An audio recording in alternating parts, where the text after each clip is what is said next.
അത് നമുക്ക് ആ തെരഞ്ഞാല് ആദ്യത്തെ പോർഷൻ എനിക്ക് സുധീവട്ടം പാടുന്ന പോലെ ഫീൽ ചെയ്തു. രണ്ടാമത്തെ പോർഷൻ എന്റെ ആ ഹമ്മിങ്ങിന്റെ എൻഡ് ഉണ്ടല്ലോ, ആ ഹമ്മിങ്ങിന്റെ എൻഡ് വന്നപ്പോഴത്തേക്ക് കറക്റ്റ് ജയചന്ദ്ര സാർ പാടുന്നത് തന്നെ. കഥയുണ്ട്. കഥയെന്ന് വെച്ചാൽ ആ പാട്ട് റെക്കോർഡ് ചെയ്തു, ബാക്കിയുള്ള സ്ഥലങ്ങളൊക്കെ പാടി, വളരെ സമയമെടുത്ത് പാടിയത്. കാര്യം അതിനകത്ത് ഈ പറഞ്ഞ പോലെ മുരുകൻ ചേട്ടനെ അതെ അതെ അതെ. അയ്യോ, അദ്ദേഹത്തിന്റെ ഒരു വരികൾ നമ്മൾ ആ പാട്ടിൽ നമ്മൾ പ്രതീക്ഷിക്കാത്തൊരു ആൽമരത്തണലിൽ കൂത്തമ്പല നടയിൽ ഋതുവായി കുളി കഴിഞ്ഞിറങ്ങണ നാണം കണ്ടില്ലേ.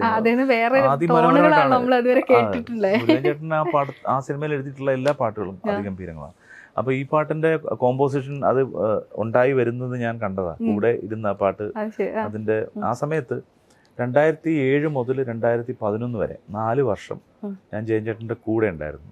അദ്ദേഹത്തിൻ്റെ ഒരു 40-45 സിനിമകൾക്ക് എല്ലാ പാട്ടുകളുടെയും ഉണ്ടാകുന്ന സമയത്തും റെക്കോർഡ് ചെയ്യുന്ന സമയത്തും ഒക്കെ കൂടെ ഞാൻ ഉണ്ടായിട്ടുണ്ട്. അപ്പോൾ ആ സമയത്താണ് ഇത് നിർവ്വഹമൊക്കെ സംഭവിക്കുന്നത്.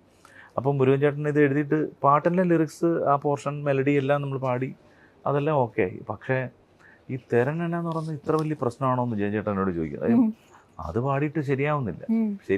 ട്യൂൺ കറക്റ്റാണ്, താളം കറക്റ്റാണ്, ഒരുപാട് ടേക്ക് പാടി. അവസാനം ജയൻ ചേട്ടൻ എൻ്റെ അടുത്ത് പറഞ്ഞു, ഇതെന്താണ് പാടാൻ ബുദ്ധിമുട്ട്, ഒരു കാര്യം ചെയ്യാം, അത് മാത്രം ഒഴിവാക്കാം, പാട്ട് നമുക്ക് ഫിക്സ് ചെയ്യാം, ഇത് എന്തെങ്കിലും ചെയ്യാന്ന് പറഞ്ഞാൽ മേ ബി അദ്ദേഹത്തിൻ്റെ വോയിസ് തന്നെ ആയിരിക്കും അവിടെ വരിക എന്ന് എനിക്ക് തോന്നി. അപ്പോൾ ഞാൻ പറഞ്ഞു, ചേട്ടാ ഒന്നുകൂടെ നോക്കാം, ഒരു പ്രാവശ്യം കൂടെ ട്രൈ ചെയ്യാം. ഒരു പ്രാവശ്യം കൂടെ എന്ന് പറയുമ്പോൾ നിലവിൽ 10, 50, 60 ടേക്ക് പാടിയിട്ടുണ്ട് ആ ഒരു പോർഷന് വേണ്ടി. ഒന്നുകൂടെ നോക്കാമെന്ന് പറഞ്ഞപ്പോഴത്തേക്ക് ഞാൻ മനസ്സിൽ അദ്ദേഹം പാടുന്നതായിട്ട് മനസ്സിൽ വിചാരിച്ച് അദ്ദേഹത്തിന്റെ ഒരു ബോഡി ലാംഗ്വേജോട് കൂടി തന്നെയാണ് ഞാൻ പാടിയത്. ഞാൻ അങ്ങനെ പാടിയത് ടേക്ക്. അദ്ദേഹം സ്റ്റുഡിയോയിൽ അവർ റെക്കോർഡ് ചെയ്യുമ്പോൾ അദ്ദേഹം കമ്പ്യൂട്ടറിൽ നോക്കി ഇങ്ങനെ ചെയ്യുകയാണ്. എഞ്ചിനീയർ രഞ്ജിത്തും ഉണ്ടെങ്കിലും ഞാനപ്പോൾ അദ്ദേഹം പാടുന്നത് പോലെ മനസ്സിൽ വിചാരിച്ച് കുറച്ച് ആ ഒരു ഇമിറ്റേറ്റിംഗ് രീതിയിലാണ് ഞാൻ ചെയ്തത്. അപ്പോൾ അത് ഇതിനാണ് ഇത്ര ബുദ്ധിമുട്ട്. അപ്പൊ എനിക്കത് ബ്ലൈൻഡ്ലി അങ്ങനെ പോകാനൊരു മടി ആദ്യം ഉണ്ടായിരുന്നു.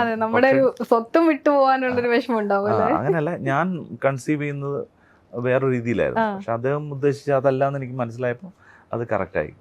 അങ്ങനെയൊക്കെയുള്ള എക്സ്പീരിയൻസസ് ആണ് ഇതുപോലെ ഓരോ പാട്ടിലും നമുക്ക് കിട്ടുന്നത്.